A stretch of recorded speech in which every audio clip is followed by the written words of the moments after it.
Damai sejahtera Allah yang melampaui segala akal akan memelihara hati dan pikiranmu dalam Kristus Yesus. Amin. Salam saudara-saudara yang dikasihi oleh Tuhan, yang menjadi khotbah di Minggu Jubilate 8 Mei 2022 diambil dari Kisah Para Rasul 9 ayatnya yang ke-36 sampai ayatnya yang ke-43 dengan tema Kuasa Tuhan yang membangkitkan. Saudara-saudara, saya akan bacakan firman ini untuk kita sekalian dan demikianlah bunyinya. Di Yope ada seorang murid perempuan bernama Tabita, dalam bahasa Yunani Dorcas. Perempuan itu banyak sekali berbuat baik dan memberi sedekah. Tetapi pada waktu itu ia sakit lalu meninggal, dan setelah dimandikan, mayatnya dibaringkan di ruang atas. Lida dekat dengan Yope. Ketika murid-murid mendengar bahwa Petrus ada di Lida, mereka menyuruh 2 orang kepadanya dengan permintaan, "Segeralah datang ke tempat kami." Maka berkemaslah Petrus dan berangkat bersama-sama dengan mereka. Setelah sampai di sana, ia dibawa ke ruang atas, dan semua janda datang berdiri dekatnya, dan sambil menangis mereka menunjukkan kepadanya semua baju dan pakaian yang dibuat Dorcas waktu ia masih hidup. Tetapi Petrus menyuruh mereka semua keluar. Lalu ia berlutut dan berdoa. Kemudian ia berpaling ke mayat itu dan berkata, "Tabita, bangkitlah." Lalu Tabita membuka matanya, dan ketika melihat Petrus, ia bangun lalu duduk. Petrus memegang tangannya dan membantu dia berdiri. Kemudian ia memanggil orang-orang kudus beserta janda-janda, lalu menunjukkan kepada mereka bahwa perempuan itu hidup. Peristiwa itu tersiar di seluruh Yope, dan banyak orang menjadi percaya kepada Tuhan. Kemudian daripada itu, Petrus tinggal beberapa hari di Yope, di rumah seorang yang bernama Simon, seorang penyamak kulit. Demikian pembacaan firman Tuhan.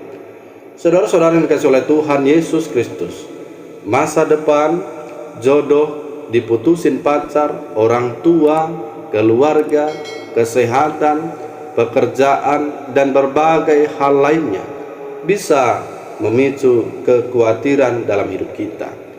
Kita khawatir akan masa depan kita yang belum kita ketahui bagaimana arahnya. Kita khawatir akan jodoh kita yang belum ketemu sampai saat ini. Kita khawatir akan kesehatan kita yang sudah mulai kurang membaik. Kita khawatir akan pekerjaan kita yang tidak mengalami peningkatan, dan banyak hal lain lagi yang kita khawatirkan dalam hidup ini. Dan kalau semua kekhawatiran itu dituliskan, akan menjadi daftar yang sangat panjang dan tidak pernah selesai. Mengalami berbagai macam kekhawatiran bisa membuat kita putus asa, lumpuh, dan tidak mampu untuk bangkit. Dan bahkan kita bisa melupakan kuasa Allah yang begitu luar biasa, yang sesungguhnya dapat memampukan kita untuk menjalani kehidupan kita dengan penuh percaya diri, tangguh, dan penuh dengan sukacita. Saudara terkasih, khawatir dan kelemahan hidup kita memang semestinya harus kita singkirkan dari kehidupan kita. Lalu bagaimana kita bisa melakukannya? Maka lewat firman Tuhan kali ini kita akan melihat bagaimana kuasa Tuhan yang mampu membangkitkan. Di dalam nats ini dikisahkan bahwa ada seorang perempuan yang bernama Tabita atau Dorcas. Ia adalah salah seorang murid Tuhan Yesus yang namanya dikenang karena kemurahan hatinya. Alkitab mengabadikan apa yang sudah Dorcas lakukan semasa hidupnya. Ia seorang penjahit yang memanfaatkan keahlian itu untuk membuat pakaian bagi para janda. Tapi tiba-tiba perempuan yang dikenal sebagai orang yang banyak berbuat baik dan memberi sedekah itu sakit lalu meninggal. Kematiannya membawa duka bagi para janda-janda di kota Yope. Mereka melayat dan berkumpul sambil menangis, membuktikan bahwa apa yang sudah dilakukan oleh Dorcas semasa hidupnya sungguh-sungguh telah menjadi berkat bagi mereka. Dorcas dikenang tidak hanya rasa pedulinya, tetapi juga tindakannya yang nyata di dalam kasih. Pada waktu itu murid Tuhan Yesus yang bernama Petrus sedang berada di Lida yang dekat dengan Yope, dan murid-murid di Yope sudah mendengar bahwa Petrus ada di Lida. Mungkin sekali murid-murid itu telah mendengar apa yang telah dilakukan oleh Petrus terhadap Eneas, di mana Petrus sudah menyembuhkan Eneas dari penyakitnya. Oleh sebab itu murid-murid menyuruh 2 orang kepada Petrus untuk memohon supaya datang ke Yope. Murid-murid maksudnya di sini adalah orang-orang yang sudah percaya Yesus dan Injil Kristus. Ketika Petrus tiba di rumah Tabita, di mana orang-orang mengasihinya tengah berkumpul dan meratapi kematiannya, Petrus segera mendoakan Tabita dan menyuruh semua orang meninggalkan ruangan tempat Tabita dibaringkan. Dengan kalimat yang penuh kuasa Tuhan, Petrus membangkitkan Tabita dan berkata, "Tabita, bangkitlah." Lalu Tabita membuka matanya, dan ketika melihat Petrus, ia bangkit lalu duduk. Melalui peristiwa itu banyak orang menjadi percaya akan kebenaran Injil, akan kuasa Tuhan, bahwa Injil berasal dari sorga, dan apa yang terjadi pada saat itu juga adalah berasal daripada Tuhan dan bukan dari manusia.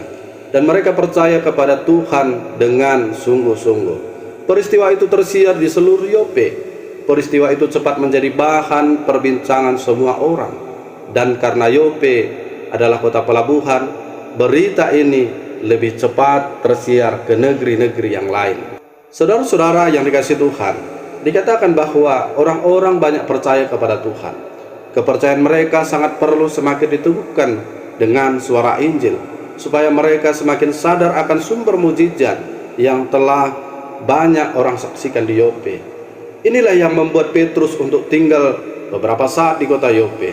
Selain itu, Petrus juga melihat peluang yang besar dalam pemberitaan Injil di kota tersebut. Saudara-saudara yang dikasihi oleh Tuhan, lewat firman ini maka ada beberapa hal yang perlu disampaikan kepada kita. Yang pertama, kuasa Tuhan yang membangkitkan, seperti tema minggu kita pada saat ini. Petrus membangkitkan Dorcas dengan kuasa Tuhan, sebab dia adalah seorang murid Tuhan Yesus yang telah diurapi oleh Roh Kudus. Kuasa membangkitkan orang mati tidak bisa dilakukan oleh siapapun selain oleh kuasa Allah Bapa di dalam Yesus Kristus. Dari nas ini kita diingatkan bahwa Tuhan sangat memiliki kuasa di atas kuasa apapun. Maka dengan demikian tidak ada lagi alasan kita untuk tidak percaya kepada Allah Bapa kita, Anaknya Tuhan Yesus Kristus, dan juga Roh Kudus. Kalau hari ini saudara sedang mengalami banyak kekhawatiran, khawatir akan masa depan, jodoh, pekerjaan, keluarga, dan lain sebagainya, pandanglah kepada Bapa di surga yang memiliki kuasa di atas segala-galanya. Maka akan menemukan jalan yang benar, dan kekhawatiran kita dapat diubahkan dan dibangkitkan menjadi sukacita. Dan lewat firman ini kita sadar bahwa tiada yang mustahil bagi Tuhan. Kemudian yang kedua, kuasa Tuhan yang besar telah membangkitkan Dorcas. Dan lewat peristiwa tersebut ada banyak orang di Yope mengalami kebangkitan iman. Maka demikian juga dengan kita yang telah mendengar tentang kuasa Tuhan dalam nas ini. Kiranya iman percaya kita juga menjadi bangkit terhadap Tuhan, sehingga dengan demikian kita akan terus bersandar dan berpengharapan pada Tuhan saja di dalam Yesus Kristus. Dan yang ketiga, saudara-saudara, sebagaimana janji Tuhan Yesus yang akan menyertai murid-muridnya untuk dimampukan memberitakan Injil dengan tanda-tanda yang menyertainya. Hal ini nyata dalam pekabaran Injil yang dilakukan oleh Petrus. Dengan kerendahan hati, Petrus berdoa kepada Tuhan, memohon pengasihannya, dan Tuhan membangkitkan Tabita dari kematian. Dari sini kita belajar bahwa Tuhan turut bekerja dalam pemberitaan Injil. Tuhan senantiasa menyertai para hambanya untuk dapat mewartakan berita Injil. Jika kita benar-benar melakukan pekerjaan seturut dengan kehendak Tuhan, dan kita mempersembahkan hidup untuk Tuhan, maka kita percaya dan mengimaninya penyertaan Tuhan dalam kehidupan kita. Ada mujizat Tuhan yang selalu menyertai langkah hidup kita. Maka teruslah memberitakan Injil Tuhan dan teruslah bekerja dalam Tuhan, supaya kita selalu melihat besar kuasa Tuhan di dalam kehidupan kita. Dan yang keempat, saudara-saudara, seperti nama minggu kita pada saat ini, Minggu Jubilati, yang artinya bersorak-soraklah bagi Tuhan. Maka marilah kita bersorak bagi Tuhan atas kuasanya yang besar, yang berkuasa atas kehidupan dan kematian dan juga seluruh ciptaannya. Saudara terkasih, dalam nama Yesus, sebagai penutup di dalam khotbah kali ini, saya akan bercerita tentang seorang pemuda yang pada dasarnya dia adalah seorang yang tidak percaya kepada Tuhan. Alasannya tidak percaya kepada Tuhan karena dia tidak pernah melihat Tuhan secara nyata. Maka kalau dia melihat teman-temannya pergi ke gereja, beribadah, dan banyak hal yang dilakukan di tengah-tengah gereja, ia seringkali mengolok-oloknya karena dianggap hal itu sebuah kebodohan. Orang tuanya pun pusing menghadapinya. Entah apa yang membuat pikirannya seperti itu, yang menganggap Tuhan itu tidak ada. Suatu ketika dia meminta izin ke orang tuanya untuk pergi ke kota lain dengan tujuan jalan-jalan bersama beberapa teman-temannya, dan orang tuanya pun mengizinkannya. Dan saat itu ia dan teman-temannya ingin sekali pergi dengan naik pesawat karena belum pernah sebelumnya. Singkat cerita, mereka pun naik pesawat dan pesawat pun terbang. Di dalam pesawat, tempat duduk mereka tidak berdekatan. Kebetulan si pemuda ini duduk tepat di samping jendela pesawat, dan yang duduk di sebelahnya adalah seorang nenek-nenek. Dan hari itu cuaca begitu cerah sehingga si pemuda ini bisa melihat segala sesuatu dari atas. Si pemuda ini tidak melewatkan momen terbaiknya yang baru naik pesawat pertama kalinya, di mana dari atas pesawat dia bisa melihat banyak hal ke bawah. Dia begitu kagum atas apa yang dia lihat. Melihat hal itu, si nenek yang duduk di sampingnya menegur pemuda ini dan berkata, "Nak, mengapa kamu terus melihat keluar? Tidak pusing ya?" Pemuda itu kemudian mengarahkan pandangannya ke nenek tersebut dan dengan jujur ia berkata, "Saya baru pertama kali melihat laut dari atas, Nek. Ternyata begitu luas dan indah." Lalu si nenek berkata, "Nak, itu semua karena kuasa Tuhan. Itu semua ada karena Tuhan yang telah menciptakan. Dan apa yang kamu lihat itu masih sebahagian dari kuasa Tuhan." Lalu kata pemuda itu, "Memang Tuhan itu ada, Nek?" Si nenek menjawab, "Jelas adalah, Nak. Coba kamu bayangkan apa yang kau lihat tadi. Siapa yang membuatnya? Pasti Tuhan, Sang Maha Pencipta, kan?" Kemudian pemuda itu terdiam. Pikirannya seketika menjadi kacau. Lalu setelah beberapa saat kemudian, cuaca yang tadinya cerah kini tiba-tiba berubah menjadi cuaca buruk. Pesawat pun tergoncang oleh buruknya cuaca, sehingga semua yang ada dalam pesawat berteriak ketakutan. Di saat yang sama, si nenek meraih tangan pemuda itu dan berkata, "Nak, mari kita berdoa." Lalu mereka pun berdoa yang dipimpin oleh si nenek tersebut dalam nama Tuhan Yesus. Dan dalam doa itu si pemuda dengan jelas mendengar si nenek memohon kepada Tuhan supaya menenangkan badai dan menyelamatkan semua yang ada dalam pesawat. Dan pada saat si nenek mengatakan amin, maka pesawat pun perlahan-lahan menjadi tenang dan cuaca pun menjadi membaik dan pesawat pun tetap terbang sebagaimana mestinya. Kemudian setelah itu pemuda itu kemudian berkata kepada si nenek tua itu dengan mata yang berkaca-kaca, "Nek, hari ini aku sadar bahwa Tuhan benar-benar ada dan telah menyelamatkan aku dan banyak orang di dalam pesawat ini. Saya berterima kasih, Nek, atas semua yang terjadi saat ini, dan apa yang nenek katakan membuat saya menyadari bahwa kuasa Tuhan betul-betul ada." Saudara-saudara yang terkasih, apa yang ingin disampaikan lewat cerita ini adalah bahwa kuasa Tuhan itu benar-benar ada dan tidak terbatas.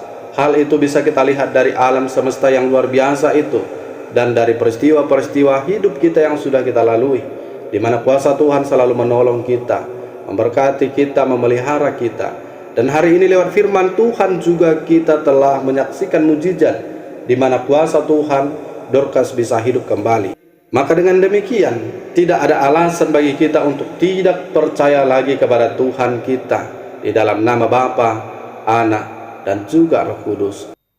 Maka kita ingatlah bahwa kuasa Tuhan tidak ada tandingannya. Oleh sebab itu, marilah selalu memuji Tuhan dan mendekatkan diri kepada Tuhan, bersandar kepada Tuhan, berpengharapan kepada Tuhan. Karena hanya Tuhanlah penyelamat hidup kita. Demikian firman Tuhan, kiranya firman-Nya memberkati kita semuanya. Amin. Mari kita berdoa. Bapa dalam surga, terima kasih buat kebenaran firman-Mu yang telah mengajarkan dan juga mengingatkan kami akan betapa besar kuasa Tuhan di tengah-tengah kehidupan kami. Bapa yang baik, biarlah kami selalu menyadari itu Tuhan, dan dengan demikian kami akan semakin kuat di dalam menjalani hari-hari kami. Dan demikianlah juga buat seluruh pendengar firman Tuhan, seluruh jemaat Tuhan, melihara dan memberkati. Dan Bapa di surga, bagi jemaat Tuhan yang mengalami sakit penyakit, Tuhan kiranya sembuhkan. Di dalam kelemahan kiranya Engkau kuatkan Bapa di surga. Dan kami akan serahkan seluruh hari-hari kami hanya ke dalam tangan Tuhan saja. Dan Bapa di surga, ampunilah juga kami dalam segala dosa-dosa kami, supaya kami senantiasa tetap layak menerima kasih karunia Tuhan. Di dalam Kristus Yesus kami bersyukur berdoa. Amin.